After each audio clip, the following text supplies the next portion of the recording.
جزاک اللہ یہ تھے محترم غلام مرتضیٰ قادری صاحب بابی جی وقار.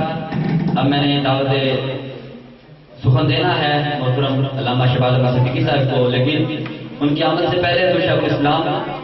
کا جو تاریخی فتویٰ جو انہوں نے 600 صفحات پر جاری کیا دہشت گردی کے خلاف، اس کا ذکر یوں کرنا ضروری سمجھوں گا کہ ایک وقت تھا کہ جب 9/11 کا واقعہ ہوا امریکہ کی سرزمین پر، تو اس واقعہ کے بعد ہم یورپ کی سرزمین پر کوئی بھی پاکستانی ہو یا داڑھی والا ہو تو اسے طالبان کہا جاتا تھا، اسے دہشت گرد کے نام سے پکارا جاتا تھا. تو حضور شیخ الاسلام نے 600 صفحات پر وہ فتویٰ لکھا. فتویٰ تو ایک صفحے کا بھی کافی ہوتا ہے،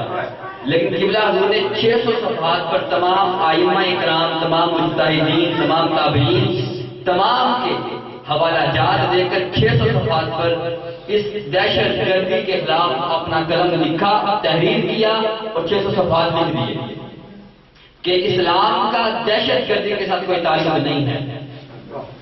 اسلام جو بھی دہشت گردی کرتا ہے وہ مسلمان نہیں ہے. انسان کے جان کو لینے والا وہ اگر مسلمان کہلواتا ہے تو وہ مسلمان نہیں ہے. اسی پیغام کو منہاج القرآن نے عام کیا، اسی پیغام کو حضور شیخ الاسلام پوری دنیا کے اندر اس پیغام کو عام کر رہے ہیں، اور اسی پیغام کو لے کر آج ہم نے اس پروگرام کا اہتمام بھی کیا تاکہ ہم اپنے بھائیوں کی خوشی میں بھی شامل ہو سکیں اور اپنا جو پیغام ہے کہ ہمارا مسلمانوں کا دہشت گردی سے کوئی تعلق نہیں ہے. تو کوشش کریں کہ حضور شیخ الاسلام کا جو فتویٰ ہے اس کو آپ اس کا مطالعہ کریں. تو اسی کے ساتھ